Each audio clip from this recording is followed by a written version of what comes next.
City brand పెంచేలా, Hyderabad స్వరూపం మార్చేలా, నలువైపులా అభివృద్ధి జరిగేలా రేవంత్ రెడ్డి ప్రభుత్వం పూర్తి జాగ్రత్తలు తీసుకుంది.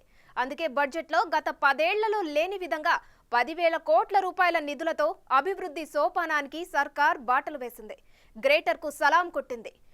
అప్పుల ఊబిలో కొట్టుమిట్టాడుతున్న జీహెచ్ఎంసీకి గతంలో ఎన్నడూ లేని విధంగా కేటాయింపులు చేసింది. హైదరాబాద్ రూపురేఖల్ని మార్చేలా పక్కా ప్రణాళికలతో బడ్జెట్లో ఈ కేటాయింపులు జరిగాయి. అయితే 10,000 కోట్లతో అసలు చేపట్టబోయే యాక్షన్ ప్లాన్ ఏంటి?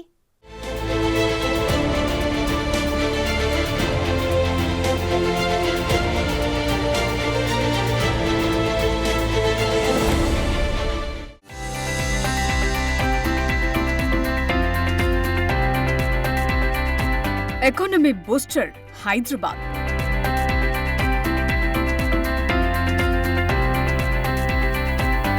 Growth engine Hyderabad.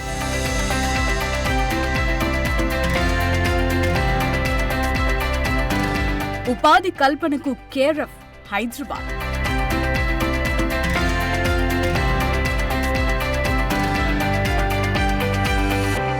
అవును, దేశంలోనే ప్రత్యేకమైన బ్రాండ్ హైదరాబాద్ సొంతం.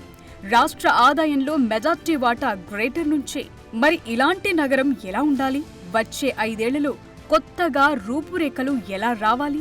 వీటన్నింటికీ పరిష్కారం చూపింది రేవంత్ రెడ్డి ప్రభుత్వం ప్రవేశపెట్టిన బడ్జెట్. తెలంగాణ ఏర్పడ్డప్పటి నుంచి గ్రేటర్కు కనీవిని ఎరుగని విధంగా కేటాయింపులు చేసింది. ప్రాధాన్యం అలాంటిది. మరి ఇన్నాళ్ల నిర్లక్ష్యానికి ఇక గుడ్ బై చెప్పింది. హైదరాబాద్ బాగుంటేనే రాష్ట్రం బాగుంటుంది. ఇక్కడ మౌలిక వసతులు పెరిగితేనే కంపెనీలు మరిన్నొస్తాయి. విద్య, ఉద్యోగం, ఉపాధి అవకాశాలు పెరుగుతాయి. చెప్పాలంటే ఇదో ఎకానమీ బూస్టర్, రాష్ట్రానికి ఆయువు పట్టు. అందుకే రాష్ట్ర బడ్జెట్లు గ్రేటర్కు సలాం కొట్టారు. అంచనాలను బట్టి నిధుల కేటాయింపులు చేశారు.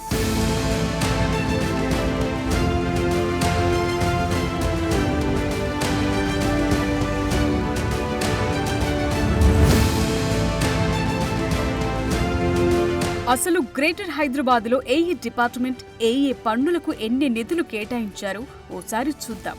వాటర్ బోర్డుకు 3,385 కోట్ల రూపాయలు, మూసీ రివర్ ఫ్రంట్ అభివృద్ధికి 1,500 కోట్లు, హైసిటీ ప్రాజెక్ట్ అంటే Hyderabad city innovative and transformative infrastructure కోసం జీహెచ్ఎంసీకి 2,654 కోట్లు, ఫినాన్స్ కమిషన్ గ్రాంట్లు 411 కోట్లు, హెచ్ఎండిఏ అభివృద్ధి పనుల కోసం 500 కోట్లు, హైదరాబాద్ మెట్రో రైల్ ప్రాజెక్టు కోసం 500 కోట్లు, పాత బస్తీకి మెట్రో లింకేజ్ కు 500 కోట్ల రూపాయలు, ఎయిర్పోర్టుకు మెట్రో అనుసంధానానికి 100 కోట్లు, ఔటర్ రింగ్ రోడ్ ప్రాజెక్టుకు 200 కోట్లు, హైడ్రాకు 200 కోట్లు, ఎంఎంటీఎస్ కు 50 కోట్లు.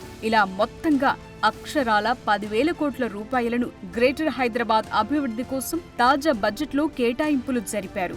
ఇది ఓవరాల్ లెక్క. ఇప్పుడు ఒక్కొక్కటిగా ప్రభుత్వ భవిష్యత్ ప్రణాళిక ఎలా ఉందో చూద్దాం.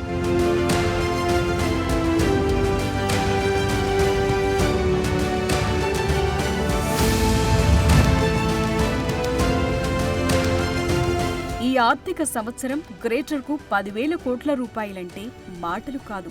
ఎందుకంటే ఇన్ని కేటాయింపులు గత 10 ఏళ్లలో లేవు కూడా.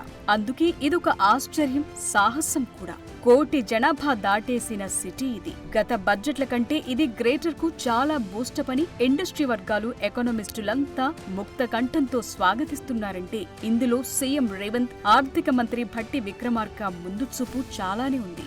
నిజానికి గతంలో కాంగ్రెస్ హయాంలోనే వచ్చిన ఇంటర్నేషనల్ ఎయిర్పోర్ట్, ఓఆర్ఆర్, మెట్రో రైల్తో సిటీ దిశ చాలా వరకు తిరిగిపోయింది. ఇప్పుడు కూడా వచ్చిన అవకాశంతో హైదరాబాద్ రూపురేఖలను వచ్చే 5 ఏళ్లలో మార్చే ఉద్దేశంతో కాంగ్రెస్ ప్రభుత్వం మిషన్ మోడ్లో పనిచేస్తోంది.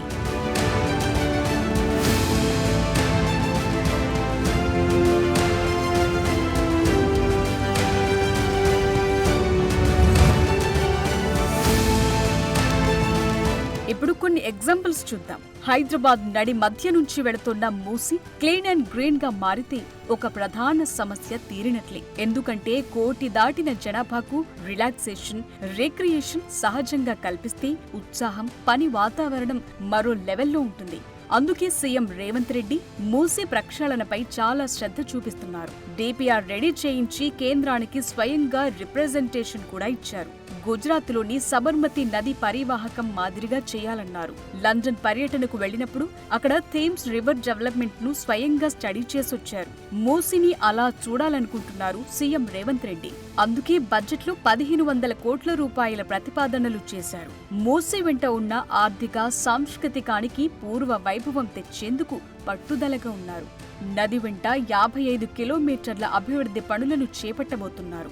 నది వెంట ఎంటర్టైన్మెంట్ జోన్స్, ఉద్యానవనాలు, water sports, street vending zones, shopping malls ఇలాంటివన్నీ వస్తే కథ మారిపోతుందనుకుంటున్నారు.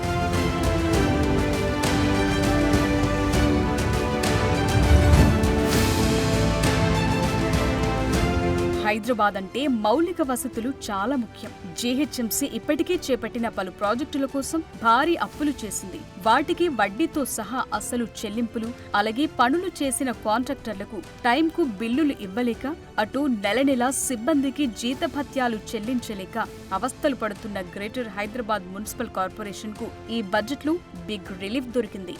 గ్రేటర్ అలాగే ఫినాన్స్ కమిషన్ గ్రాంట్లు కలిపి 3065 కోట్లు కేటాయింపులు చేశారు. ఈ చర్యతో కొత్త ఆశలైతే చిగురించాయి.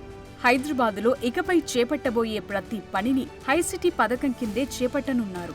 గతంలో బీఆర్ఎస్ హయాంలో ఫ్లైఓవర్లను ఎస్ఆర్డీపీ కింద, నాలాను ఎస్ఎన్డీపీ కింద, రోడ్ల నిర్వహణకు సీఆర్ఎంపీ అని ఇలా రకరకాల పేర్లు పెట్టారు. కానీ ఇప్పుడు అవన్నీ హైసిటీ అన్న స్కీమ్ ద్వారానే జరగనున్నాయి. ఇప్పటికీ పనులు జరిగే దశలో ఉన్న ఎస్ఆర్డీపీ, ఎస్ఎన్డీపీ పనులను పూర్తి చేయడంతో పాటే అండర్ గ్రౌండ్ రూట్లు సహా ఇతర అభివృద్ధి పనులను Hyderabad city innovative and transformative infrastructure కింద చేపట్టబోతున్నారు. చెప్పాలంటే గత దశాబ్దంలో అంటే తెలంగాణ ఏర్పడ్డప్పటి నుంచి జీహెచ్ఎంసీకి ఏనాడు కూడా ఇంత పెద్ద మొత్తంలో నిధులు కేటాయించలేదు.